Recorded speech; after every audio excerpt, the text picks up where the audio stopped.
যাদব মুখুজ্জে ও মাধব মুখুজ্জে যে সহোদর ছিলেন না, সে কথা নিজেরা তো ভুলিয়াই ছিলেন, বাহিরের লোকও ভুলিয়াছিল। দরিদ্র যাদব অনেক কষ্টে ছোট ভাই মাধবকে আইন পাশ করাইয়াছিলেন এবং বহু চেষ্টায় ধনাঢ্য জমিদারের একমাত্র সন্তান বিন্দুবাসিনীকে ভাতৃব্রধূরূপে ঘরে আনিতে সক্ষম হইয়াছিলেন। বিন্দুবাসিনী অসামান্য রূপসী। প্রথম যেদিন সে এই অতুল রূপ ও 10,000 টাকার কাগজ লইয়া ঘর করিতে আসিয়াছিল, সেদিন বড় বউ অন্নপূর্ণার চোখে আনন্দাশ্রু বহিয়াছিল। বাড়িতে শাশুড়ি ননদ ছিল না, তিনিই ছিলেন গৃহিণী। ছোট বধূর মুখখানি তুলিয়া ধরিয়া গ্রামবাসীদের কাছে সগর্বে বলিয়াছিলেন, ঘরে বউ আনতে হয় এমনি, একেবারে লক্ষ্মীর প্রতিমা। কিন্তু 2 দিনেই তাহার এই ভুল ভাঙিল। 2 দিনেই টের পাইলেন ছোট বউ যে ওজনের রূপ ও টাকায় আনিয়াছে, তার চতুর্গুণ অহংকার অভিমানও সঙ্গে আনিয়াছে। একদিন বড় বউ স্বামীকে নিভৃতে ডাকিয়া বলিলেন, হাঁ গা, রূপ আর টাকার পুটুলি দেখে ঘরে বউ আনলে, কিন্তু এ যে কেউটে সাপ। যাদব কথাটা বিশ্বাস করিলেন না, মাথা চুলকাইয়া বার দুই তাই তো করিয়া কাছারি চলিয়া গেলেন। যাদব অতিশয় শান্ত প্রকৃতির লোক। জমিদারের সেরেস্তার নায়েবি এবং ঘরে আসিয়া পূজা অর্চনা করিতেন। মাধব দাদার চেয়ে 10-12 বছরের ছোট। উকিল হইয়া সম্প্রতি ব্যবসা শুরু করিয়াছিলেন। সে আসিয়া কহিল, বৌঠান, টাকাটাই কি দাদার বেশি হলো? 2 দিন সবুর করলে আমিও তো রোজগার করে নিতে পারতাম। অন্নপূর্ণা চুপ করিয়া রইলেন। এছাড়া আরও একটা বিপদ এই হইয়াছিল, ছোট বউকে শাসন করিবার জো ছিল না। তাহার এমনই ভয়ঙ্কর ফিটের ব্যামো ছিল যে সেদিকে চাহিয়া দেখিলেও বাড়ি শুদ্ধ লোকের মাথা ঝিমঝিম করিতে থাকিত এবং ডাক্তার না ডাকিলে আর উপায় হইত না। সুতরাং সাধের বিবাহটা যে ভুল হইয়া গিয়াছে, এ ধারণাই সকলের মনে বদ্ধমূল হইয়া গেল। শুধু যাদব হাল ছাড়িল না। তিনি সকলের বিরুদ্ধে দাঁড়াইয়া ক্রমাগত বলিতে লাগিলেন, না গো না, তোমরা পরে দেখো, মায়ের আমার অমন জগদ্ধাত্রীর মতন রূপ, সে কি একেবারে নিষ্ফল যাবে? পারে না।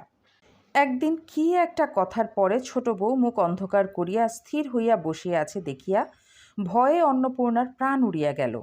হঠাৎ তাহার কি মনে হইল, ঘরের মধ্যে ছুটিয়া গিয়া তাহার 1.5 বছরের ঘুমন্ত ছেলে অমূল্যচরণকে টানিয়া আনিয়া বিন্দুর কোলের উপর নিক্ষেপ করিয়াই তিনি পালাইয়া গেলেন। অমূল্য কাঁচা ঘুম ভাঙিয়া চিৎকার করিয়া উঠিল।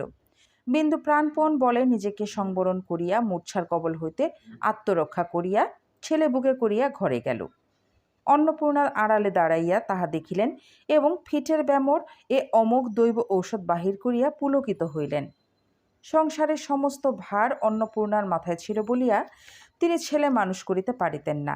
বিশেষ সমস্ত দিনের কাজকর্মের পর রাত্রে ঘুমাইতে না পারিলে তাহার বড় অসুখ করিত, তাই এই ভারটা ছোট বউ লইয়াছিল। মাসখানেক পরে একদিন সকালবেলা ছেলে কোলে লইয়া রান্নাঘরে ঢুকিয়া বলিল, দিদি, অমূল্যধনের দুধ কই? অন্নপূর্ণা তাড়াতাড়ি হাতের কাজটা ফেলিয়া রাখিয়া ভয়ে ভয়ে বলিলেন, 1 মিনিট সবুর করো বোন, জাল দিয়ে দিচ্ছি। বিন্দু ঘরে ঢুকিয়াই তাহা দেখিয়া রাগিয়া গিয়াছিল। তীক্ষ্ণ কণ্ঠে বলিল, কালও তোমায় বলেছি আমার 8টার আগে দুধ চাই, তা সে তো 9টা বাজে।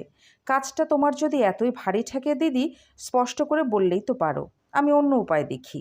হ্যাঁ বামুন মেয়ে, তোমারও কি একটু হুঁশ থাকতে নেই গা? বাড়ি শুদ্ধ লোকের পিণ্ডি রান্না না হয় 2 মিনিট পরেই হতো। বামুন ঠাকুরন চুপ করিয়া রহিলেন। অন্নপূর্ণা বলিলেন, তোর মতো শুধু ছেলেকে টিপ পরানো আর কাজল দেওয়া নিয়ে থাকলে আমাদেরও হুঁশ থাকতো। 1 মিনিট আর দেরি সয় না ছোট বউ? ছোট বউ তাহার উত্তরে বলিল, তোমার অতি বড় দিব্যি রইল, যদি আর কোনোদিন অমূল্যের দুধে হাত দাও, আমারও দিব্যি রইল আর কোনোদিন যদি তোমাকে বলি। এই বলিয়া সে মেঝের উপর অমূল্যকে দুম করিয়া বসাইয়া দিয়া দুধের কড়া তুলিয়া আনিয়া উনানের উপর চড়াইয়া দিল। এই অভাবনীয় ব্যাপারে অমূল্য চিৎকার করিয়া উঠিতেই বিন্দু তাহার গাল টিপিয়া দিয়া বলিল, চুপ কর হারামজাদা, চুপ কর, চেঁচালে একেবারে মেরে ফেলব। বিন্দুর বাপের বাড়ির দাসী কদম ছুটিয়া আসিয়া খোকাকে কোলে লইতে গেলে বিন্দু তাহাকে ধমকাইয়া উঠিল, দূর হও, সামনে থেকে দূর হও। সে আর অগ্রসর হইতে পারিল না, ভয়ে আড়ষ্ট হইয়া দাঁড়াইয়া রহিল। বিন্দু আর কাহাকেও কিছু না বলিয়া রোরুদ্যমান শিশুকে কোলে তুলিয়া লইয়া দুধ জাল দিতে লাগিল। অন্নপূর্ণা স্থির হইয়া দাঁড়াইয়া রহিলেন। খানিক পরে বিন্দু দুধ লইয়া চলিয়া গেলে তিনি পাচিকাকে সম্বোধন করিয়া বলিলেন, শুনলে মেয়ে ওর কথা? সেই যে একদিন হাসতে হাসতে বলেছিলুম অমূল্যকে নে, সেই জোরে আজ আমাকেও দিব্যি দিয়ে গেল। যাই হোক, এমনি করিয়া অন্নপূর্ণার ছেলে বিন্দুবাসিনের কোলে মানুষ হইতে লাগিল, এবং তাহার ফল হইল এই যে অমূল্য খুড়িকে মা এবং মাকে দিদি বলিতে শিখিল। ইহার বছর চারেক পরে সেদিন খুব ঘটা করিয়া অমূল্যের হাতে খড়ি হইয়া গেল। তাহার পরদিন সকালে অন্নপূর্ণা রান্নাঘরের কাছে ব্যস্ত ছিলেন। বাহির হইতে বিন্দুবাসিনী ডাকিয়া কহিল, দিদি, অমূল্যধন প্রণাম করতে এসেছে, একটিবার বাইরে এসো। অন্নপূর্ণা বাহিরে আসিয়া অমূল্যর সাজগোজ দেখিয়া অবাক হইয়া গেল। তাহার চোখে কাজল, কপালে টিপ, গলায় সোনার হার, মাথার উপর চুল ঝুঁটি করিয়া বাঁধা, পরনে একটি হলদে রঙের ছাপানো কাপড়, এক হাতে দড়ি বাঁধা মাটির দোয়াত, বগলে ক্ষুদ্র একখানি মাদুর জড়ানো, গুটি কয়েক তালপাতা। বিন্দু বলিল, দিদিকে প্রণাম করো তো বাবা। অমূল্য জননীকে প্রণাম করিল। তাহার পায়ে জুতা নাই, মোজা নাই, পরনে নানাবিধ বিলাতি পোশাক নাই। অন্নপূর্ণা এই অপরূপ সাজ দেখিয়া হাসিয়া বলিলেন, এতেও তো রাশি ছোট বউ, ছেলে বুঝি পড়তে যাচ্ছে? বিন্দু হাসি মুখে বলিল, হ্যাঁ, গঙ্গা পণ্ডিতের পাঠশালে পাঠিয়ে দিচ্ছি।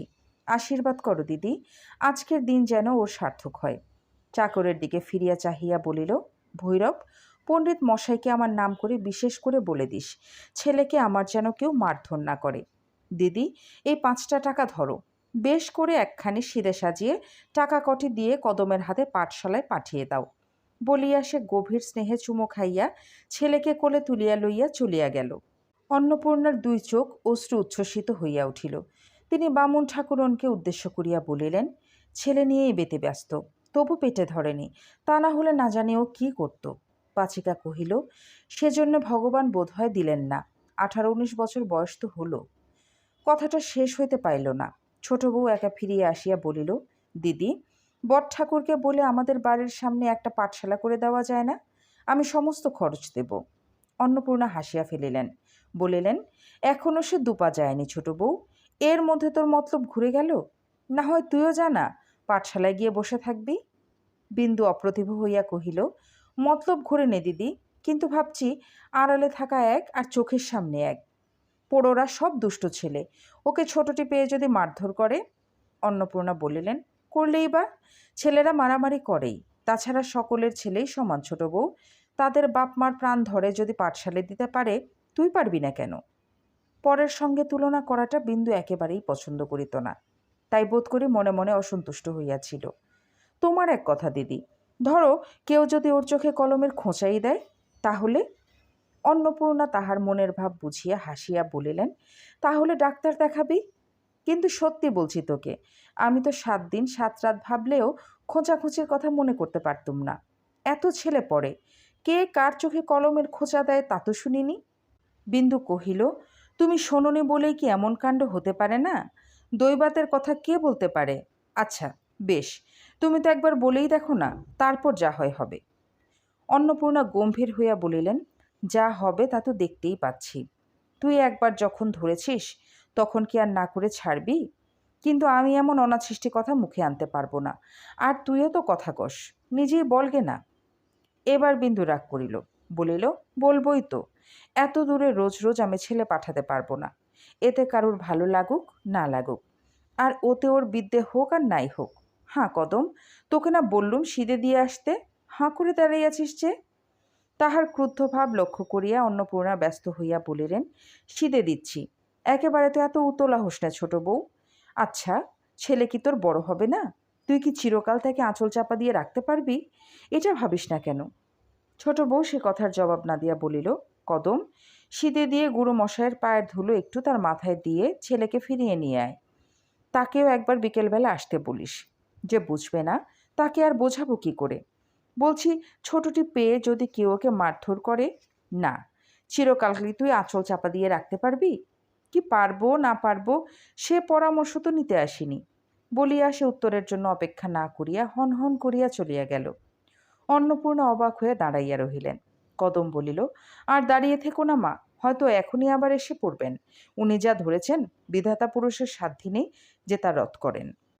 সেই দিন সন্ধ্যার পর বড় কর্তা আফিং খাইয়া শয্যার উপর কাত হইয়া শুইয়া গুড়গুড়ির নল মুখে দিয়া নেশার পৃষ্ঠে চাবুক দিতেছিলেন। এমন সময় দরজার শেকলটা ঝনঝন করিয়া নড়িয়া উঠিল। যাদব কষ্টে চোখ খুলিয়া বলিলেন, কে ও? অন্নপূর্ণা ঘরে ঢুকিয়া বলিলেন, ছোট বউ কি বলতে এসেছে শোনো। যাদব ব্যস্ত হইয়া উঠিয়া বসিয়া বলিলেন, ছোট মা। কেন মা? ছোট বউকে তিনি অত্যন্ত ভালোবাসিতেন। ছোট বউ কথা কহিল না। তাহার হইয়া অন্নপূর্ণা বলিয়া দিলেন, ওর ছেলের চোখে পোড়োরা কলমের খোঁচা মারবে, তাই বাড়ির মধ্যে একটা পাঠশালা করে দিতে হবে। যাদব হাতের নলখানা ফেলিয়া দিয়া শঙ্কিত হইয়া বলিয়া উঠিলেন, কে চোখে খোঁচা মারলে? কই দেখি কিরকম হলো। অন্নপূর্ণা তাহার হাতের নলটা তুলিয়া দিয়া হাসিয়া বলিলেন, এখনো কেউ মারেনি, যদির কথা হচ্ছে।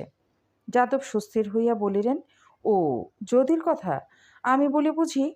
বিন্দু আড়ালে দাঁড়াইয়া হাড়ে হাড়ে জ্বলিয়া গিয়া মৃদুস্বরে বলিল, দিদি, এই না তুমি বললে অনাছিষ্টি কথা মুখে আনতে পারবে না, আবার তুমি বললে যে। অন্নপূর্ণা নিজেও বুঝিয়াছিলেন তাহার কথা বলিয়ার ধরনটা ভালো হয় নাই এবং ইহার ফলও মধুর হইবে না। এখন এই চাপা গলার নিগুড় অর্থ স্পষ্ট অনুভব করিয়া তিনি যথার্থই ভীত হইয়া উঠিলেন। তাহার রাগটা পড়িল নিরীহ স্বামীর ওপর এবং তাহাকে উদ্দেশ্য করিয়া বলিলেন, আফিংয়ের নেশায় মানুষের চোখে বুঝে যায়, কানকে বুঝে যায়? বললুম কি, আরও শুনল কি?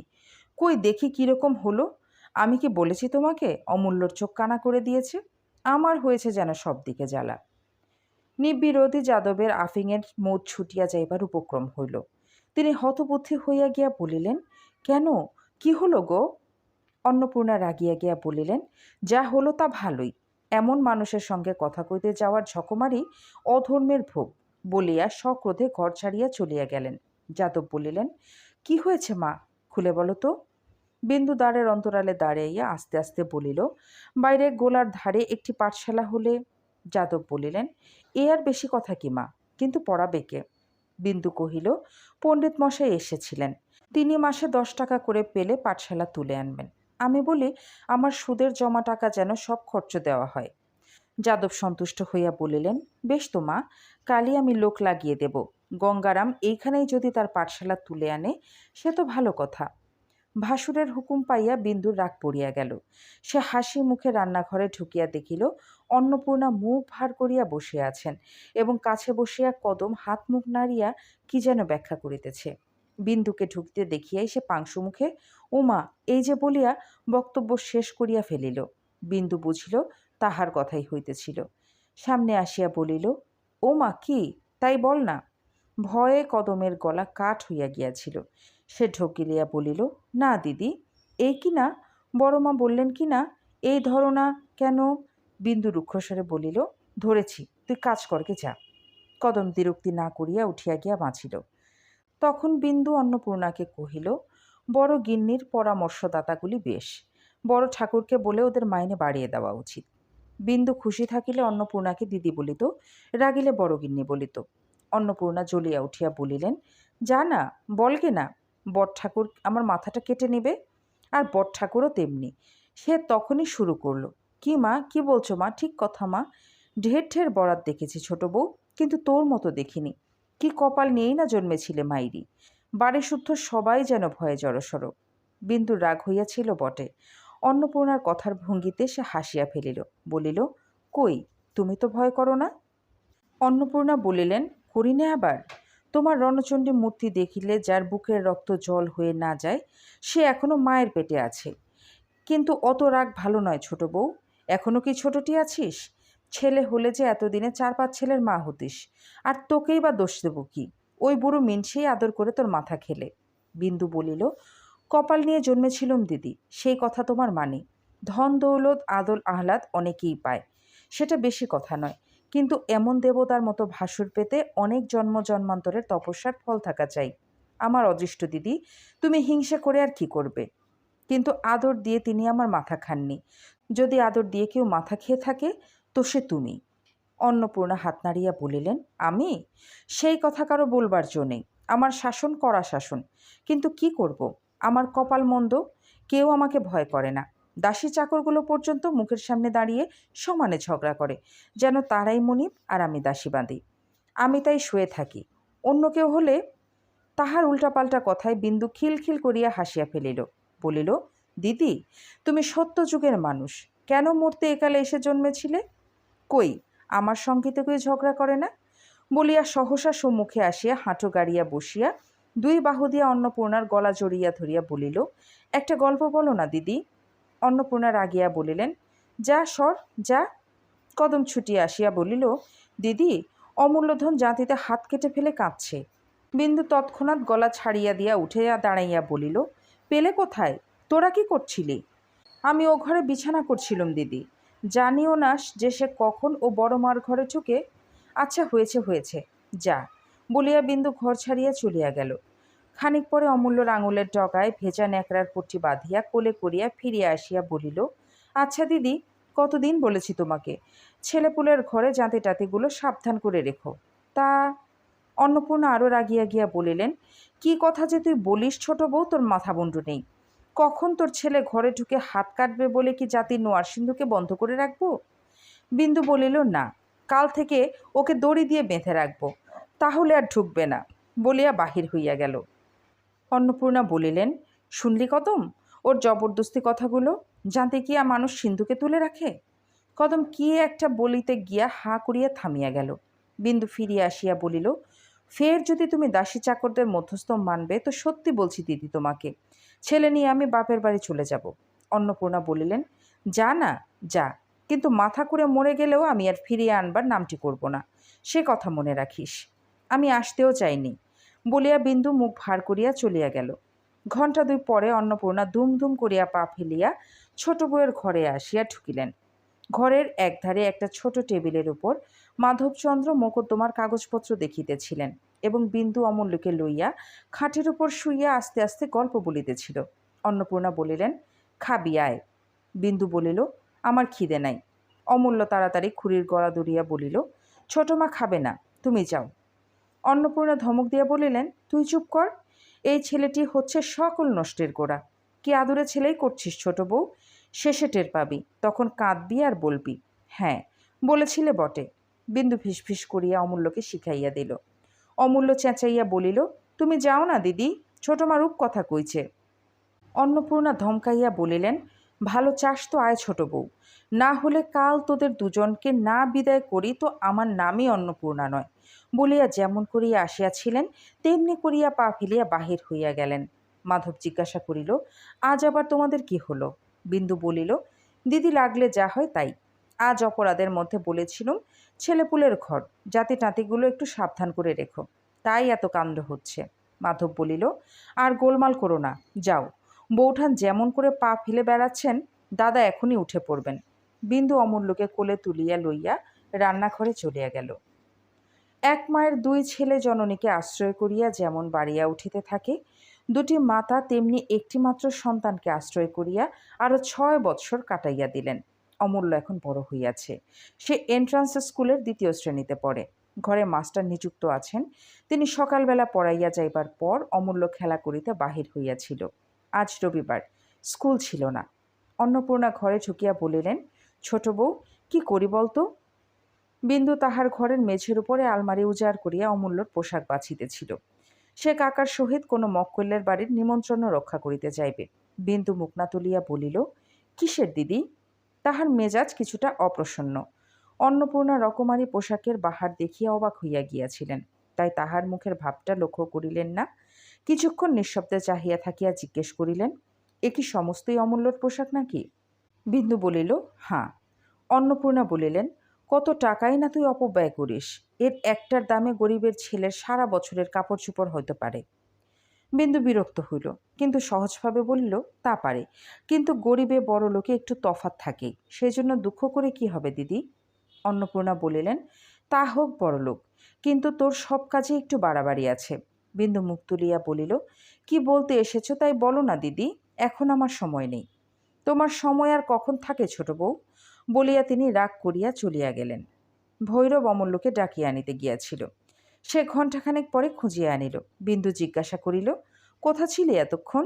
অমূল্য চুপ করিয়া রহিল। ভৈরব বলিল, ও পাড়ার চাষাদের সঙ্গে ডাঙ্গুলি খেলছিল। এই খেলাটায় বিন্দুর বড়ই ভয় ছিল, তাই নিষেধ করিয়া দিয়াছিল।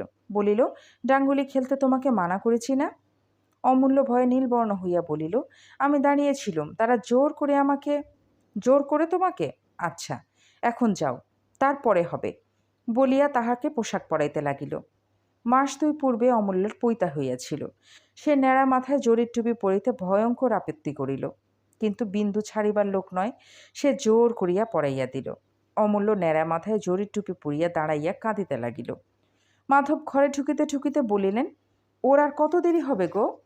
পরক্ষণেই অমূল্যর দিকে দৃষ্টি পড়িলে হাসিয়া উঠিয়া বলিলেন, বা, এ যে মথুরার কৃষ্ণচন্দ্র রাজা হয়েছেন। অমূল্য লজ্জায় টুপিটা ফেলিয়া দিয়া খাটের উপর গিয়া উপর হইয়া পড়িল।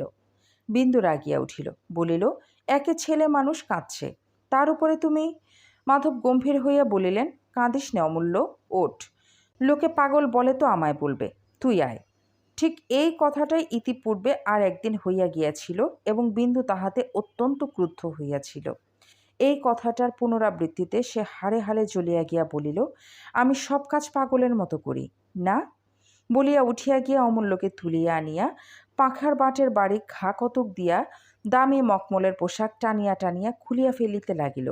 মাধব ভয়ে ভয়ে বাহির হইয়া গিয়া অন্নপূর্ণাকে সংবাদ দিলেন, মাথায় ভূত চেপেছে বৌঠান, একবার যাও। অন্নপূর্ণা ঘরে ঢুকিয়া দেখিলেন বিন্দু সমস্ত পোশাক লইয়া একটা সাধারণ বস্ত্র পরাইয়া দিতেছে। অমূল্য ভয়ে বিবর্ণ হইয়া দাঁড়াইয়া আছে।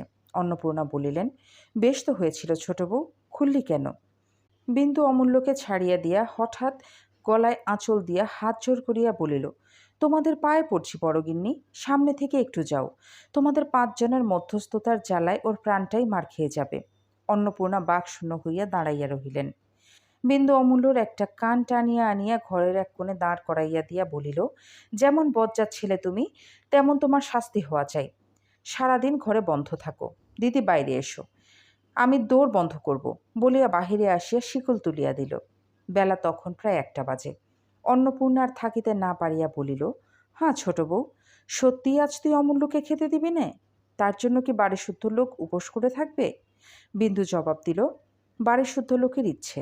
অন্নপূর্ণা বলিলেন, এ তোর কীরকম কথা ছোট বউ? বাড়ির মধ্যেই একটি ছেলে, সে উপোস করে থাকলে তোর আমার কথা ছেড়ে দে, দাসী চাকরির বা মুখে ভাত তোলে কী করে বল দেখি? বিন্দু চিৎ করিয়া বলিল, তা আমি জানি নে। অন্নপূর্ণা বুঝিলেন তর্ক করিয়া লাভ হইবে না, বলিলেন, আমি বলছি বড় বোনের কথাটা রাখ, আজ তাকে মাপ কর, তাছাড়া পিত্তি পড়ে অসুখ হলে তো তোকেই ভুগতে হবে। বেলার দিকে চাহিয়া বিন্দু নিজেই নরম হইয়া আসিতেছিল। কদমকে ডাকিয়া বলিল, যা নিয়ে আয় তাকে, কিন্তু তোমাদেরও বলে রাখছি দিদি, ভবিষ্যতে আমার কথায় কথা কইলে ভালো হবে না। গোলযোগটা এখানেই সেদিনের মতো থামিয়া গেল।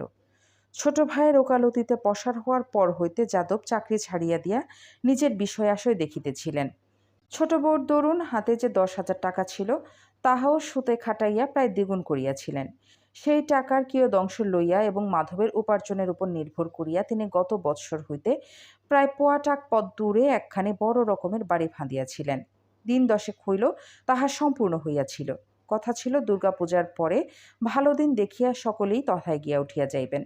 তাই একদিন যাদব আহারে বসিয়া ছোট বউকে উদ্দেশ্য করিয়া বলিলেন, তোমার বাড়ি তো তৈরি হলো মা, এই এখন একদিন গিয়ে দেখে এসো, আর কিছু বাকি রয়ে গেল কিনা। বিন্দুর একটা অভ্যাস ছিল, সে সহস্র কাজ ফেলিয়া রাখিয়াও ভাসুরের খাবার সময় দরজার আড়ালে বসিয়া থাকিত। ভাসুরকে সে দেবতার মতোই ভক্তি করিত। বলিল, আর কিছু বাকি নেই। যাদব হাসিয়া বলিলেন, না দেখেই রায় দিলে মা? আচ্ছা, ভালো কথা, তবে আরও একটি কথা আছে। আমার ইচ্ছে হয় আত্মীয় স্বজন আমাদের যে যেখানে আছেন সকলকেই এক করে একটি সুদিন দেখে উঠে যাই, গিয়ে গৃহদেবতার পূজা দেই। কি বলো মা? বিন্দু আস্তে আস্তে বলিল, দিদিকে বলি, তিনি যা বলবেন তাই হবে। যাদব বলিলেন, তা বলো, কিন্তু তুমি আমার সংসারের লক্ষ্মী মা, তোমার ইচ্ছে মতোই কাজ হবে। অন্নপূর্ণা অদূরেই বসিয়াছিলেন, হাসিয়া বলিলেন, তবু তোমার মা লক্ষ্মীটি যদি একটু শান্ত হতেন। যাদব বলিলেন, শান্ত আবার কি বড় বউ, মা আমার জগৎধাত্রী, বড় দেন, আবশ্যক হলে খাঁড়াও ধরেন। এই তো আমি চাই, মাকে এনে অবধি সংসারে আমার এতটুকু দুঃখ নেই। অন্নপূর্ণা বলিলেন, সে কথা তোমার সত্যি, ও আসবার আগের দিনগুলো এখন মনে করলেও ভয় হয়। বিন্দু লজ্জা পাইয়া সেই কথা চাপা দিয়া বলিল, আপনি সকলকে আনান, আমাদেরও তো বেশ বাড়ি বড়, কারো কোনো কষ্ট হবে না, ইচ্ছে করলে তারা 2 মাস থাকতেও পারবেন। যাদব বললেন, তাই হবে মা, কালই আমি আনবার ব্যবস্থা করব। ইহাদের পিসতত বোন এলোকেশীর অবস্থা ভালো ছিল না। যাদব তাহাকে প্রায়ই অর্থ সাহায্য করিয়া পাঠাইতেন। কিছুদিন হইতে তিনি তাহার পুত্র নরেনকে এইখানে আনিয়া লেখাপড়া শিখাইবার ইচ্ছা জানাইয়া চিঠিপত্র লিখিতেছিলেন। এমন সময় তিনি ছেলে লইয়া উত্তরপাড়া হইতে এসে উপস্থিত হইলেন। তাহার স্বামী প্রিয়নাথ সেখানে কি করিতেন তাহা ঠিক করিয়া কেহই বলিতে পারে না। দিন দুয়ের মধ্যে তিনিও আসিয়া পড়িলেন। নরেনের বয়স 16-17। সে চওড়া পাড়ের কাপড় ভেড় দিয়া পরিত এবং দিনের মধ্যে 8-10 বার চুল আঁচড়াইত। টেরিটা তার বাস্তবিকই একটা দেখিবার বস্তু ছিল। আজ সন্ধ্যার পর রান্নাঘরের বারান্দায় সকলে একত্রে হইয়া বসিয়াছিলেন এবং এলোকেশী তাহার পুত্রের অসাধারণ রূপগুণের পরিচয় দিতেছিলেন। বিন্দু জিজ্ঞেস করিল, কোন ক্লাসে পড়ো তুমি? নরেন বলিল, 4th ক্লাসে। Royal reader, grammar, geography, arithmetics, আরও কত কি, ডেসিমেল ওসব তুমি বুঝবে না মামি। এলোকেশী সগর্বে পুত্রের মুখের দিকে একবার চাহিয়া বিন্দুকে বলিলেন, সে কি এক আধখানা বই ছোট বউ? বইয়ের পাহাড়। কাল বইগুলো বাক্স থেকে বার করে তোমার মামিদের একবার দেখিয়ে দিও তো বাবা। নরেন ঘাড় নাড়িয়া বলিল, আচ্ছা দেখাবো। বিন্দু বলিল, পাশ করতে এখনও তো দেরি আছে। এলোকেশী বলিলেন, দেরি কি আর থাকতো ছোট বউ? দেরি থাকতো না। এতদিন একটা কেন, 4টে পাশ করে ফেলতো। শুধু মুখ পোড়ো মাস্টারের জন্যই হচ্ছে না। তার সর্বনাশ হোক। বাছাকে যে সে কীরকম বিষ নজরেই দেখছে তা সেই জানে। ওকে কি তুলে দিচ্ছে? দিচ্ছে না। হিংসে করে বছরের পর বছর একটা ক্লাসেই ফেলে রেখেছে। বিন্দু বিস্মিত হইয়া কহিল, কই, এরকম তো হয় না। এলোকেশী বলিলেন, হচ্ছে, আবার হয় না। মাস্টারগুলো সব একজোট হয়ে খুব চায়। আমি গরিব মানুষ, ঘুষের টাকা কোত্থেকে দেব বলে তো? বিন্দু চুপ করিয়া রহিল। অন্নপূর্ণা আন্তরিক দুঃখিত হইয়া বলিলেন, এমন করে কি কেউ কখনো মানুষের পেছনে লাগতে আছে? সেটা কি ভালো কাজ? কিন্তু আমাদের এখানে ওসব নেই। আমাদের অমূল্য তো ফি বছর ভালো ভালো প্রাইজ বই ঘরে আনে, কিন্তু কখনো ঘুষ টুস দিতে হয় না।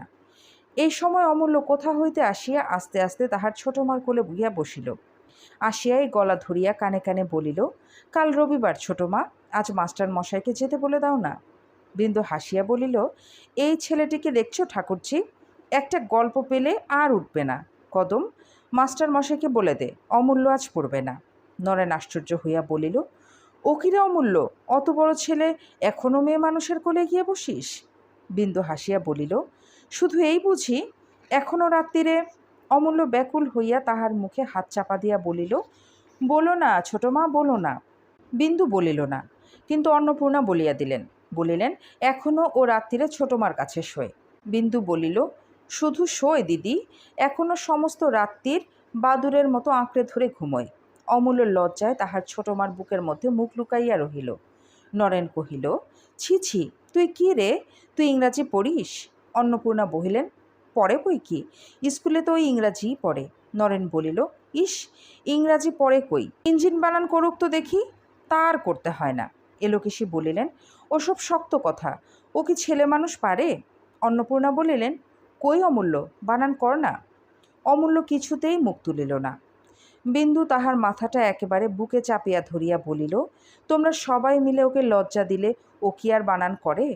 তারপর এলোকেশীর দিকে চাহিয়া বলিল, ও আমার আসছে বছর পাশ দিবে। মাস্টারমশাই বলেছেন ও 20 টাকা জলপানি পাবে। ও সেই টাকা দিয়ে ওর কাকার মতো একজোড়া ঘোড়া কিনবে। কথাটা সত্য হইলেও পরিহাসচ্ছলে সবাই হাসিতে লাগিলেন। এলোকেশী বিন্দুকে উদ্দেশ্য করিয়া বলিলেন, আমার নরেন্দ্রনাথ শুধু কি লেখাপড়াতেই ভালো?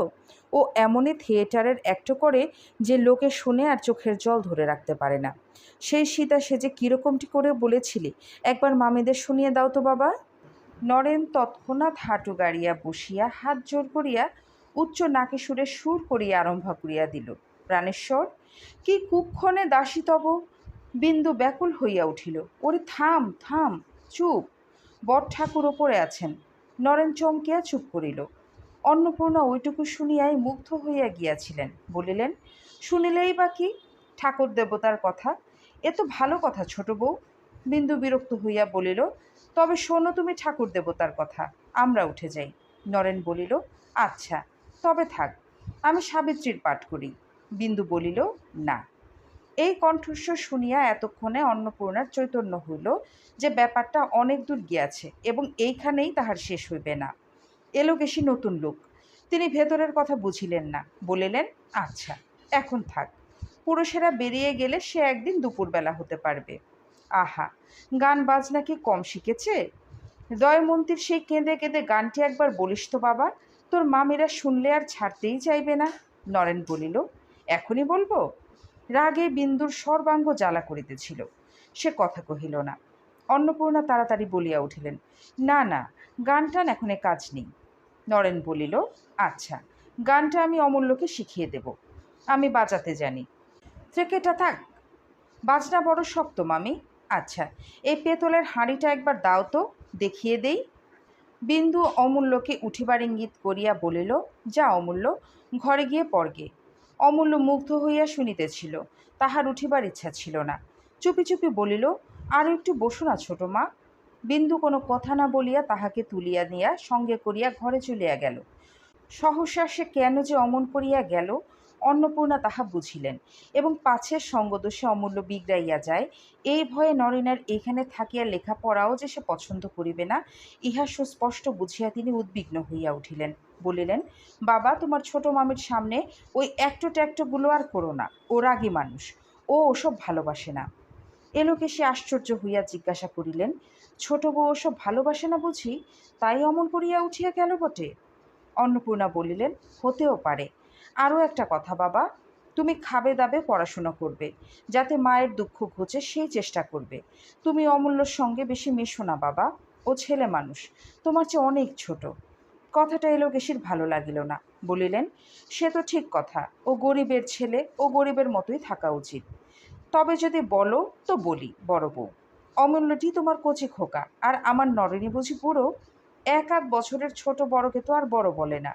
আর ওকে কখনো বড় লোকের ছেলে চোখে দেখেনি গা, এইখানে এসে দেখছে। ওদের থিয়েটারের দলে কত রাজা রাজরাদের ছেলে রয়েছে যে। অন্নপূর্ণা অপ্রতিভ হইয়া বলিলেন, না ঠাকুরঝি, সে কথা বলিনি। আমি বলেছি, আবার কি বলবে বড় বউ? আমরা বোকা বলেই কি এতই বোকা যে এই কথাটাও বুঝিনি? তবে দাদা নাকি বললেন নরেন এখানেই লেখাপড়া করবে, তাই আশা, নইলে আমাদের কি দিন চলছিল না? অন্নপূর্ণা লজ্জায় মরিয়া গিয়া বলিলেন, ভগবান জানেন ঠাকুরঝি, আমি সেই কথা বলিনি। আমি বলছি কি, এই যাতে মায়ের দুঃখটা ঘোচে, যাতে। এলোকেশি বলিলেন, আচ্ছা, তাই তাই, যা নরেন, তুই বাইরে গিয়ে বসকে, বড়লোকের ছেলের সঙ্গে মিশিস নি। বলিয়া সে ছেলেকে ঠেলিয়া তুলিয়া দিয়া নিজেও চলিয়া গেলেন। অন্নপূর্ণা ঝড়ের মতো বিন্দুর ঘরে ঢুকিয়া কাঁদো কাঁদো হইয়া বলিয়া উঠিলেন, হালা, তোর জন্যে কি কুটুম্বিতা বন্ধ করতে হবে? কি করে চলে এলি বলতো? বিন্দু অত্যন্ত সহজভাবে জবাব দিল, কেন বন্ধ করতে হবে দিদি? আত্মীয় কুটুম্ব নিয়ে তুমি মনের সুখে ঘর করো, আমি ছেলে নিয়ে পালাই। এই, পালাবি কোথায় শুনি? বিন্দু কহিল, যাবার দিন তোমায় ঠিকানা বলে যাব, ভেবো না। অন্নপূর্ণা বলিলেন, সে আমি জানি, যাতে 5 জনের কাছে মুখ দেখাতে পারবো না, সেই তুই না করেই ছাড়বি? চিরকালটা এই বউ নিয়ে আমার হাড় মাস জ্বলে পুড়ে ছাই হয়ে গেল, বলিয়া বাহির হইয়া যাইতেছিলেন। মাধবকে ঘরে ঢুকিতে দেখিয়া আবার জ্বলিয়া উঠিলেন, না ঠাকুরপো, তোমরা আর কোথাও গিয়ে থাকো গে, না হয় ওই বউটিকে বিদায় করো, আমি রাখতে পারবো না, আজ তা স্পষ্ট বলি গেলুম, বলিয়া চলিয়া গেলেন। মাধব আশ্চর্য হইয়া জিজ্ঞাসা করিল, ব্যাপার কি? বিন্দু বলিল, জানি নে, বড়গিন্নি বলেছে, দাও, আমাদের বিদায় করে দাও। মাধব আর কিছু বলিল না, টেবিলের উপর হইতে খবরের কাগজটা তুলিয়া লইয়া বাহিরে চলিয়া গেল। ঠাকুরঝি দেখিতে বোকার মতন ছিলেন, কিন্তু সেটা ভুল। তিনি যেই দেখিলেন নিঃসন্তান ছোট বউয়ের অনেক টাকা, ঠিক তখনই তিনি সেই দিকে চলিলেন এবং প্রতি রাত্রে স্বামী প্রিয়নাথকে একবার ভর্ৎসনা করিতে লাগিলেন, তোমার জন্যই আমার সব গেল। তোমার কাছে মিছিমিছি পড়ে না থেকে এখানে থাকলে আজ আমি রাজার মা হতাম। আমার সোনার চাঁদ ফেলে কি আর ওই কালো ভূতের মতো ছেলেটাকে ছোট বউ? বলিয়া একটা সুদীর্ঘ নিঃশ্বাসের দ্বারা ওই কালো ভূতের সমস্ত পরমাণুটা নিঃশব্দে উড়াইয়া দিয়া গরিবের ভগবান আছেন বলিয়া উপসংহার করিয়া চুপ করিয়া শুইতেন। প্রিয়নাথ মনে মনে নিজের বোকামির জন্য অনুতাপ করিতে করিতে ঘুমাইয়া পড়িতেন। এমনি করিয়া এই দম্পতিটির দিন কাটিতেছিল এবং ছোট বউর প্রতি ঠাকুরঝির স্নেহপ্রীতি বন্যার মতো ফাঁপিয়া ফুলিয়া উঠিতেছিল। আজ দুপুরবেলা তিনি বলিতেছিলেন, অমন মেঘের মতো চুল ছোট বউ, কিন্তু কোনোদিন বাঁধতে দেখলুম না। আজ জমিদার বাড়ির মেয়েরা বেড়াতে আসবে, এসো, মাথাটা বেঁধে দেই। বিন্দু বলিল, না ঠাকুরঝি, আমি মাথায় কাপড় রাখতে পারি নে, ছেলে বড় হয়েছে, দেখতে পাবে। ঠাকুরঝি অবাক হইয়া বলিলেন, এ আবার কি কথা ছোট বউ? ছেলে বড় বলে এও স্ত্রী মানুষ চুল বাঁধবে না? আমার নরেন্দ্রনাথ তো ৭০-এর মুখে ছাই দিয়ে আরও ৬ মাসের বড় হবে, তাই বলে কি আমি মাথা ব্যথা ছেড়ে দেব? বিন্দু বলিল, তুমি ছাড়বে কেন ঠাকুরঝি? নরেন বরাবর দেখে আসছে, ওর কথা আলাদা, কিন্তু অমূল্য হঠাৎ আজ আমার মাথায় খোঁপা দেখলে হাঁ করে চেয়ে থাকবে, হয়তো চেঁচামেচি করবে না কি করবে। ছি ছি, সে ভারী লজ্জার কথা হবে। অন্নপূর্ণা হঠাৎ সেদিক দিয়ে যাইতেছিলেন, বিন্দুর দিকে চাহিয়া সহসা দাঁড়াইয়া বলিলেন, তোর চোখ ছলছল কেন করছে রে ছোট বউ? আয় তো, গা দেখি। বিন্দু এলোকেশের সামনে ভারী লজ্জা পাইয়া বলিল, কি রোজ রোজ গা দেখবে? আমি কি কচি খুকি? অসুখ করলে টের পাবো না? অন্নপূর্ণা বললেন, না, তুই বুড়ি, কাছে আয়। ভাদ্র আশ্বিন মাস, দিনকাল বড় খারাপ। বিন্দু বলিল, কক্ষনো যাব না, বলছে কিছু হয়নি, বেশ আছি, তবু কাছে আয়। অন্নপূর্ণা বলিলেন, দেখিস, ভাড়াস নে যেন, বলিয়া সন্দিগ্ধ দৃষ্টিতে চারিদিকে চাহিতে চাহিতে চলিয়া গেলেন। এলোকেশী বলিল, বড় বউর যেন একটু ছিট আছে না? বিন্দু এক মুহূর্ত স্থির থাকিয়া বলিল, ওই রকম ছিট যেন সকলের থাকে ঠাকুরঝি। এলোকেশী চুপ করিয়া রহিল। অন্নপূর্ণা কি একটা হাতে লইয়া সেই পথেই ফিরিয়া যাইতেছিলেন। বিন্দু ডাকিয়া বলিল, দিদি শোনো শোনো, খোঁপা বাঁধবে? অন্নপূর্ণা ফিরিয়া দাঁড়াইলেন, ক্ষণকাল নিঃশব্দে চাহিয়া সমস্ত ব্যাপারটা বুঝিয়া এলোকেশীকে বলিলেন, আমি কত বলেছি ঠাকুরঝি, ওকে বলা মিছে। অত চুল বাঁধবে না, অত কাপড় গয়না তা পরবে না, অত রূপ তা একবার চেয়ে দেখবে না। ওর সব সৃষ্টি ছাড়া মতি বুদ্ধি ছেলেও হচ্ছে তেমনি। সেদিন অমূল্য কি বললে জানিস ছোট বউ? বলে, জামা কাপড় পরে কি হয়, ছোট মারও তো কত আছে, পরে কি? বিন্দু সগর্বে মুখ তুলিয়া হাসিয়া বলিল, তবে দেখো দিদি, ছেলেকে 10-এর একজন করে তুলতে হলে মায়ের এই রকম সৃষ্টি ছাড়া মতি বুদ্ধি হওয়ার দরকার কি না? যদি ততদিন বেঁচে থাকি দিদি, তাহলে দেখতে পাবে, দেশের লোক দেখিয়ে বলবে ওই অমূল্যর মা। বলিতে বলিতেই তাহার চোখ দুটো সজল হইয়া উঠিল। অন্নপূর্ণা তাহা দেখিতে পাইয়া সস্নেহে বলিলেন, সেজন্যই তো তোর ছেলের সম্বন্ধে আমরা কোনো কথা কই নে। ভগবান তোর মনোবাঞ্ছা পূরণ করুন, কিন্তু ওই ছেলে বড় হবে, 10-এর একজন হবে, এত আশা আমরা মনেও ঠাঁই দেইনি। বিন্দু আঁচল দিয়া চোখ মুছিয়া বলিল, কিন্তু ওই একটি আশা নিয়েই আমি বেঁচে আছি দিদি। বাপরে! সহসা তাহার সর্বাঙ্গ কাঁটা দিয়া উঠিল। সে লজ্জিত হইয়া জোর করিয়া হাসিয়া বলিল, না দিদি, আশায় যদি কোনোদিন ঘা পড়ে তো আমি পাগল হয়ে যাব। অন্নপূর্ণা নিস্তব্ধ হইয়া রহিলেন। তিনি ছোট জায়ের মনের কথাটা যে জানিতেন না তাহা নহে, কিন্তু তাহার আশা আকাঙ্ক্ষার এমন উগ্র প্রতিচ্ছবি কোনোদিন নিজের মধ্যে এমন স্পষ্ট করিয়া উপলব্ধি করেন নাই। আজ তাহার চৈতন্য হইল, কেন বিন্দু অমূল্য সম্বন্ধে এমন যক্ষের মতো সজাগ, এমন প্রেতের মতো সতর্ক। নিজের পুত্রের এই সর্বমঙ্গলাকাঙ্ক্ষিনীর মুখের দিকে চাহিয়া অনির্বচনীয় শ্রদ্ধার মাধুর্যে তাহার মাতৃহৃদয় পরিপূর্ণ হইয়া গেল। তিনি উদ্গত অশ্রু গোপন করিবার জন্য মুখ ফিরাইলেন। ঠাকুরঝি বলিলেন, তা হোক ছোট বউ, আজকে তোমার। বিন্দু তাড়াতাড়ি বাধা দিয়া বলিল, হ্যাঁ ঠাকুরঝি, আজ দিদির মাথাটা বেঁধে দাও, এ বাড়িতে ঢুকে পর্যন্ত কখনো দেখিনি, বলিয়া মুখ চাপিয়া হাসিয়া চলিয়া গেল। দিন 5-6 পরে একদিন সকালবেলা বাটির পুরাতন নাপিত যাদবের ক্ষৌর কর্ম সম্পন্ন করিয়া উপর হইতে নামিয়া যাইতেছিল। অমূল্য আসিয়া তাহার পথ রোধ করিয়া বলিল, কৈলাসদা, নরেন্দার মতো চুল ছাড়তে পারো?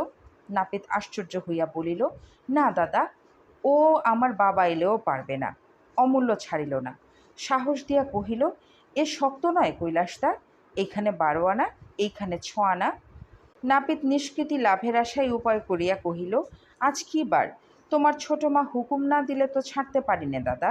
অমূল্য বলিল, আচ্ছা দাঁড়াও, আমি জেনে আসি, বলিয়া এক পা গিয়েই ফিরিয়া আসিয়া বলিল, আচ্ছা তোমার ছাতিটা একবার দাও, না হলে তুমি পালিয়ে যাবে, বলিয়া জোর করিয়া সে ছাতিটা টানিয়া লইয়া ছুটিয়া চলিয়া গেল। ঝড়ের মতো ঘরে ঢুকিয়া বলিল, ছোট মা, শিগগিরে একবার এসো তো। ছোট মা সবেমাত্র স্নান সারিয়া আহ্নিকে বসিতেছিলেন। ব্যস্ত হইয়া বলিলেন, ওরে ছুঁস নে, আহ্নিক করছি। আহ্নিক পরে করো ছোট মা, একটিবার বাইরে এসে হুকুম দিয়ে যাও, নইলে চুল ছেটে দেয় না, সে দাঁড়িয়ে আছে। বিন্দু কিছু আশ্চর্য হইল, তাহার চুল ছাঁটিবার জন্য চিরদিন মারামারি করিতে হয়, আজ সে কেন স্বেচ্ছায় চুল ছাঁটিতে চাহিতেছে? বুঝিতে না পারিয়া সে বাহিরে আসিতেই নাপিত কহিল, বড় শক্ত ফরমাস হয়েছে ছোট মা। নরেনবাবুর মতন 12 আনা, 6 আনা, 3 আনা, 2 আনা, 1 আনা ছাড়তে হবে। ও কি আমি পারবো? অমূল্য বলিল, খুব পারবে। আচ্ছা দাঁড়াও, আমি নরেনদাকে ডেকে আনি, বলিয়া ছুটিয়া চলিয়া গেল। নরেন বাড়ি ছিল না। খানিক খোঁজাখুঁজি করিয়া ফিরিয়া আসিলা, বলিল, সে নেই। আচ্ছা নাই থাকলো। ছোট মা, তুমি দাঁড়িয়ে থেকে দেখো তো, বেশ করে দেখো। এইখানে 12 আনা, এইখানে 6 আনা, এইখানে 2 আনা, আর এইখানে খুব ছোট। তাহার ব্যগ্রতা দেখিয়া বিন্দু হাসিয়া বলিল, আমি এখন আহ্নিক করব যে? আহ্নিক পরে করো, নইলে ছুঁয়ে দেব। বিন্দুকে অগত্যা দাঁড়াইয়া থাকিতে হইল। নাপিত চুল কাটিতে লাগিল। বিন্দু চোখ টিপিয়া দিল। সে সমস্ত চুল সমান করিয়া কাটিয়া দিল। অমূল্য মাথায় হাত বুলাইয়া খুশি হইয়া বলিল, এই ঠিক হয়েছে, বলিয়া লাফাইতে লাফাইতে চলিয়া গেল। নাপিত ছাতি বগল করিয়া বলিল, কিন্তু মা, কাল এই বাড়ি ঢোকা আমার শক্ত হবে। বামুন ঠাকুরন ভাত দিয়া ডাকাডাকি করিতেছিল। বিন্দু রান্নাঘরের একধারে বসিয়া বাটিতে দুধ সাজাইতে সাজাইতে শুনিতে পাইল, অমূল্য বাড়িময় কাকার চুল আঁচড়াইবার বুরুষ খুঁজিয়া ফিরিতেছে। খানিক পরেই সে কাঁদিয়া আসিয়া বিন্দুর পিঠের উপর ঝুঁকিয়া পড়িল। কিচ্ছু হয়নি ছোট মা, সব খারাপ করে দিয়েছে, কাল আমি তাকে মেরে ফেলব। বিন্দু আর হাসি চাপিতে পারিল না। অমূল্য পিঠ ছাড়িয়া দিয়ার আগে কাঁদিতে কাঁদিতে বলিল, তুমি কি কানা? চোখে দেখতে পাও না? অন্নপূর্ণা কান্নাকাটি শুনিয়া ঘরে ঢুকিয়া সমস্ত শুনিয়া বলিলেন, তার আর কি, কাল ঠিক করে কেটে দিতে বলবো। অমূল্য আরও রাগিয়া গিয়া বলিল, কি করে 12 আনা হবে? এখানে চুল কই? অন্নপূর্ণা শান্ত করিবার জন্য বলিলেন, 12 আনা না হোক, 8 আনা 10 আনা হতে পারবে। ছাই হবে। 8 আনা 10 আনা কি ফ্যাশন? নরেন্দাকে জিজ্ঞেস করো, 12 আনা চাই। সেদিন অমূল্য ভালো করিয়া ভাত খাইল না, ফেলাইয়া ছড়িয়া উঠিয়া চলিয়া গেল। অন্নপূর্ণা বলিল, তোর ছেলের টেনে বাগাবার শখ হলো কবে থেকে রে? বিন্দু হাসিল, কিন্তু পরক্ষণেই গম্ভীর হইয়া একটা নিঃশ্বাস ফেলিয়া বলিল, দিদি, তুচ্ছ কথা, তাই হাসছি বটে, কিন্তু ভয়ে আমার বুক শুকিয়ে যাচ্ছে। সব জিনিসের শুরু এমনি করেই হয়। অন্নপূর্ণা আর কথা কহিতে পারিলেন না।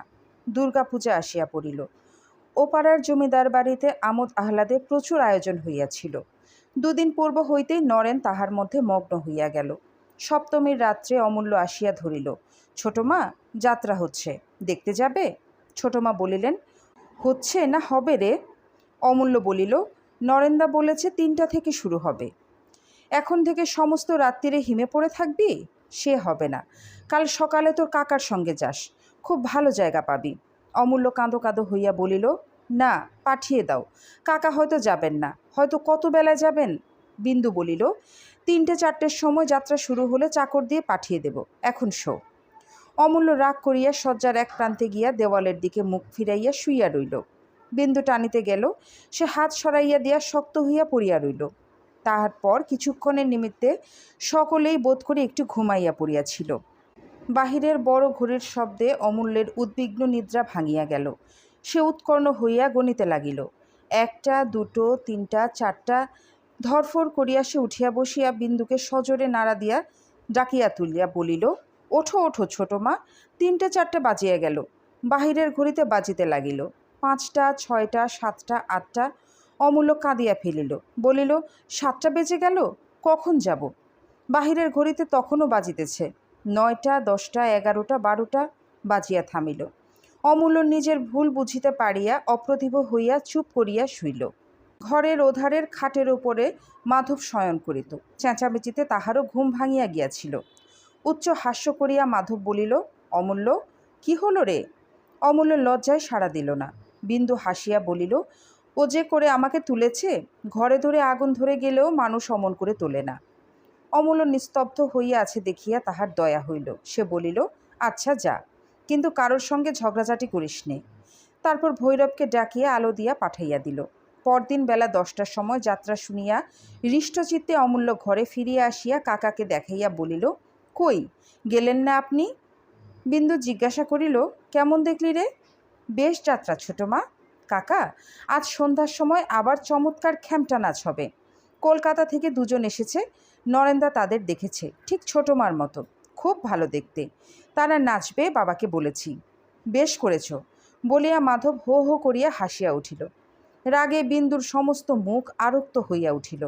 তোমার গুণধর ভাগ্নের কথা শোনো।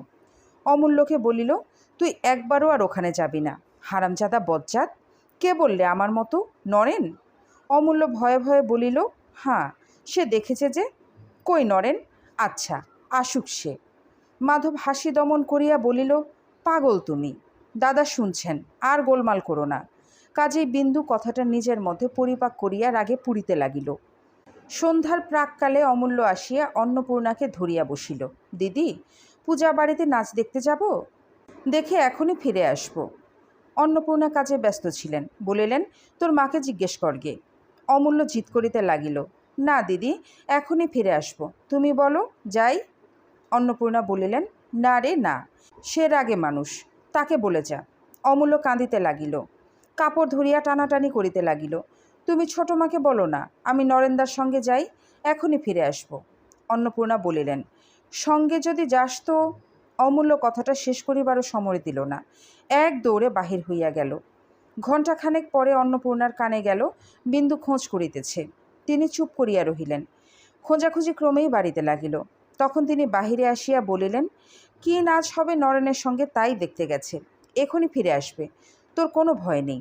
বিন্দু কাছে আসিয়া জিজ্ঞাসা করিল, কে যেতে বলেছে, তুমি? অমূল্য যে সম্মতি না লইয়াই গিয়াছে, অন্নপূর্ণা এই কথা ভয়ে স্বীকার করিতে পারিলেন না, বলিলেন, এখনই আসবে। বিন্দু মুখ অন্ধকার করিয়া চলিয়া গেল। খানিক পরে অমূল্য বাড়িতে ঢুকিয়া যেই শুনিল ছোট মা ডাকিতেছে, সে গিয়া তাহার পিতার শয্যার একধারে শুইয়া পড়িল। প্রদীপের আলোকে বসিয়া চোখে চশমা আটাইয়া যাদব ভগবত পড়িতেছিলেন। মুখ তুলিয়া বলিলেন, কী রে অমূল্য? অমূল্য সাড়া দিল না। কদম আসিয়া বলিল, ছোট মা ডাকছেন, এসো। অমূল্য তাহার পিতার কাছে সরিয়ে আসিয়া বলিল, বাবা, তুমি দিয়ে আসবে, চলো না। যাদব বিস্মিত হইয়া বলিলেন, আমি দিয়ে আসব? কি হয়েছে কদম? কদম বুঝাইয়া বলিল। যাদব শুনিলেন। এই লইয়া একটা কলহ অবশ্যম্ভাবী। একজন নিষেধ করিয়াছে, একজন হুকুম দিয়াছে। তাই অমূল্যকে সঙ্গে করিয়া ছোট বধূর ঘরের বাহিরে দাঁড়াইয়া ডাকিয়া বলিলেন, একটিবার মাপ করো মা, ও বলছে আর করবে না। সেই রাত্রে দুই যায় আহারে বসিলে বিন্দু বলিল, আমি তোমার উপর রাগ করছি নে দিদি, কিন্তু এখানে আমার থাকা চলবে না। অমূল্য তাহলে একেবারে বিগড়ে যাবে। আমি যদি মানা না করতুম তাহলেও একটা কথা ছিল, কিন্তু নিষেধ করার সত্ত্বেও এত বড় দুঃসাহস ওর হলো কি করে? তখন থেকে আমি শুধু এই কথাই ভাবছি। তার উপর বজ্জাতি দেখো, আমার কাছে যায়নি, এসেছি তোমার কাছে। বাড়ি ফিরে যেই শুনেছে আমি ডাকছি, অমনি বট ঠাকুরকে সঙ্গে করে এনেছে।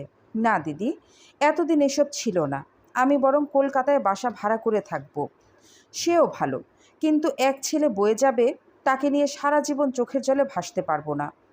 অন্নপূর্ণা উদ্বিগ্ন হইয়া বলিলেন, তোরা চলে গেলে আমি বা কী করে একলা থাকি বল? বিন্দু ক্ষণকাল চুপ করিয়া থাকিয়া বলিল, সে তুমি জানো, আমি যা করব তোমাকে বলে দিলুম। বড় মন্দ ছেলে ওই নরেন। কেন, কি করলে নরেন? আর মনে কর, ওরা যদি দুটি ভাই হতো তাহলে কি করতিস? বিন্দু বলিল, আজ তাহলে চাকর দিয়ে হাত পা বেঁধে জল বিছুটি দিয়ে বাড়ি থেকে দূর করে দিতুম। তাছাড়া যদি দিয়ে কাজ হয় না দিদি, ওদের তুমি ছাড়ো। অন্নপূর্ণা মনে মনে বিরক্ত হলেন, বলিলেন, ছাড়া না ছাড়া কি আমার হাতে ছোট বউ? ওদের যে এনেছে তাকে বলগে, আমার মিথ্যে গঞ্জনা দিস নে। এসব কথা বট ঠাকুরকে বলবো কি করে? যে করে সব কথা বলিস তেমনি করে বলগে। বিন্দু ভাতের থালাটা ঠেলিয়া দিয়া বলিল, ন্যাকা বুঝিও না দিদি, আমার ২৭-২৮ বছর হতে চলল। এ বাড়ির দাসী চাকর নিয়ে কথা নয়, আত্মীয় স্বজন নিয়ে কথা।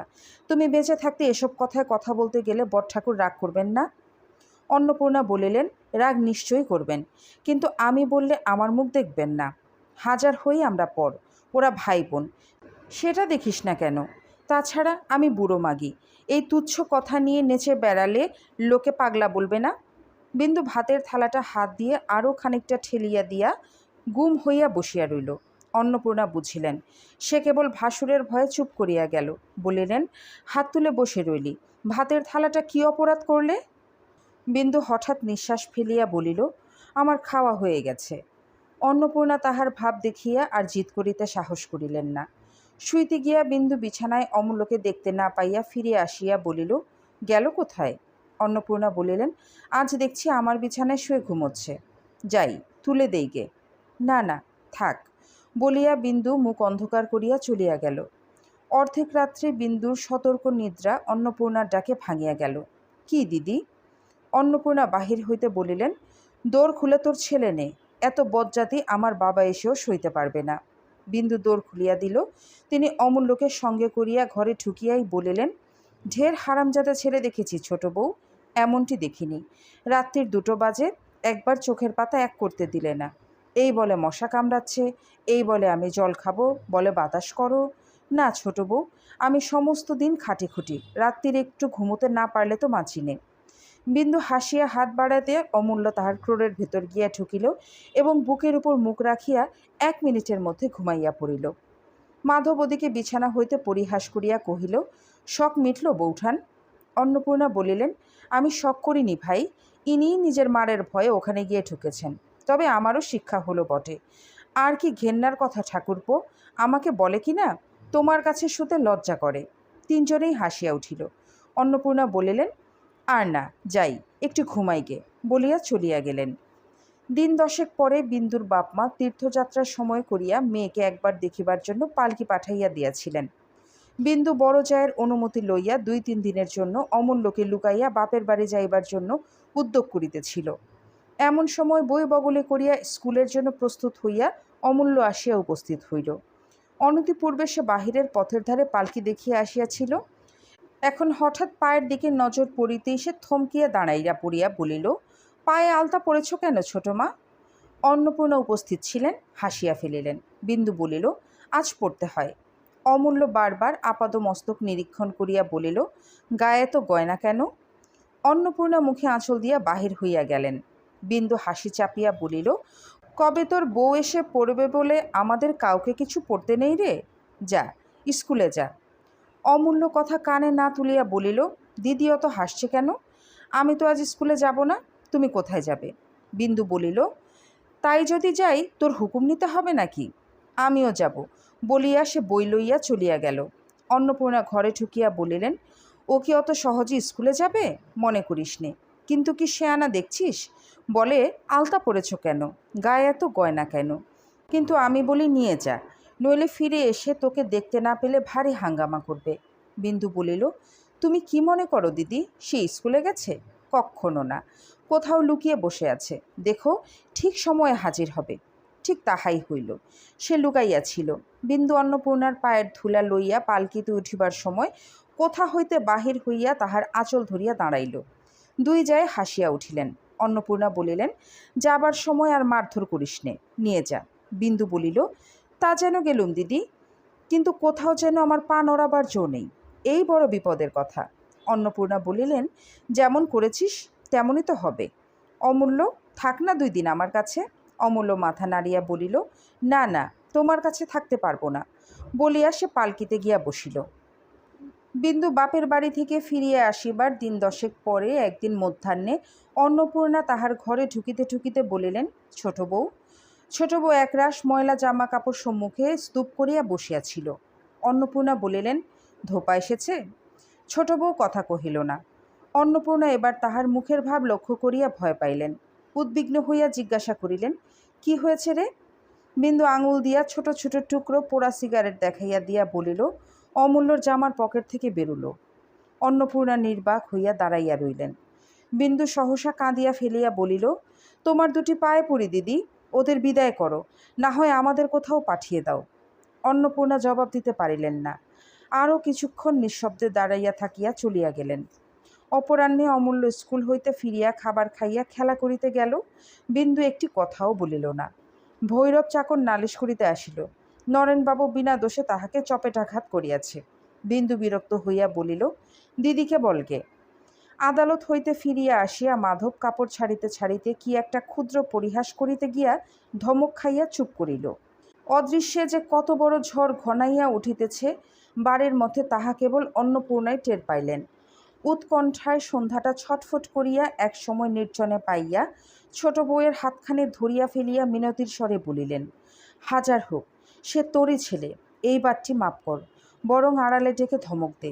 বিন্দু বলিল, আমার ছেলে নয়, সে কথা আমিও জানি, তুমিও জানো, মিছে মিছে কতকগুলো কথা বাড়িয়ে দরকার কি দিদি? অন্নপূর্ণা বলিলেন, আমি নই, তুই তার মা, আমি তো তোকেই দিয়েছি। যখন ছোট ছিল খাইয়েছি পরিয়েছি, এখন বড় হয়েছে, তোমাদের ছেলে তোমরা নাও, আমাকে রেহাই দাও। বলিয়া বিন্দু চলিয়া গেল। রাত্রে কাঁদো কাঁদো মুখে অমূল্য অন্নপূর্ণার কাছে শুইতে আসিল। অন্নপূর্ণা ব্যাপার বুঝিয়া বিরক্ত হইয়া বলিল, এখানে কেন? যা এখান থেকে, যা বলছি। অমূল্য ফিরিয়া দেখিল তাহার পিতা ঘুমাইতেছেন। সে তখন কথাটি না বলিয়া আস্তে করিয়া চলিয়া গেল। সকালবেলা কদম রান্নাঘরে এঁটো বাসন তুলিতে আসিয়া দেখিল বারান্দার এক কোণে কতকগুলো কাঠঘুটের উপরে অমূল্য পড়িয়া রইয়াছে। সে ছুটিয়া গিয়া বিন্দুকে তুলিয়া আনিল। অন্নপূর্ণাও ঘুম ভাঙিয়া আসিয়াছিলেন, কাছে আসিয়া দাঁড়াইলেন। বিন্দু তীক্ষ্ণভাবে বলিল, রাত্রে বড় গিন্নি বুঝি তাড়িয়ে দিয়েছিলেন? ও থাকলে ঘুমে ব্যাঘাত হয়? ছেলের অবস্থা দেখিয়া ক্ষোভে দুঃখে তাহার নিজের চোখে জল আসিতেছিল, কিন্তু বিন্দুর নিষ্ঠুর তিরস্কারে জ্বলিয়া উঠিয়া বলিলেন, নিজের দোষ তুই পরের ঘাড়ে তুলে দিতে পারলেই বাঁচিস। বিন্দু ছেলেকে তুলিতে গিয়া দেখিল তাহার গা গরম, জ্বর আসিয়াছে। কহিল, সারা রাত কার্তিক মাসের হিমে, জ্বর তো হবেই, এখন ভালো হলে বাঁচি। অন্নপূর্ণা ব্যস্ত হইয়া ঝুঁকিয়া পড়িয়া বলিলেন, জ্বর হয়েছে? কই দেখি। বিন্দু সজোরে তাহার হাত ঠেলিয়া দিয়া বলিল, থাক, আর দেখে কাজ নেই, বলিয়া ঘুমন্ত ছেলেকে স্বচ্ছন্দে কোলে তুলিয়া লইয়া অন্নপূর্ণার প্রতি একবার বিষ দৃষ্টি নিক্ষেপ করিয়া নিজের ঘরে চলিয়া গেল। ৫-৬ দিনেই অমূল্য আরোগ্য হইয়া উঠিল বটে, কিন্তু বড় জায়ের অপরাধটা বিন্দু মার্জনা করিল না। সেই দিন হইতে সে ভালো করিয়া কথা পর্যন্ত বলিত না। অন্নপূর্ণা মনে মনে সমস্তই বুঝিলেন, অথচ তিনিও মৌন হইয়া রহিলেন। সকলের সম্মুখে যে অপরাধ বিন্দু তাহারই উপর তুলিয়া দিয়াছে, এ অন্যায় তিনিও ভুলিতে পারিলেন না। এইটি একদিন কি একটা কথার পর তিনি এলোকেশীর কাছে বলিয়া ফেলিলেন, ওর জ্বর ছোট বউয়ের জন্যই, ও যে মরেনি এই ওর ভাগ্যে। কথাটা এলোকেশী বিন্দুর গোচর করিতে লেশমাত্র বিলম্ব করিলেন না। বিন্দু মন দিয়া শুনিল, কিন্তু কথা কহিল না। সে যে শুনিয়াছে তাহাও এলোকেশী ভিন্ন আর কেহই জানিল না। বিন্দু বড় জায়ের সহিত একেবারে কথাবার্তা বন্ধ করিয়া দিল।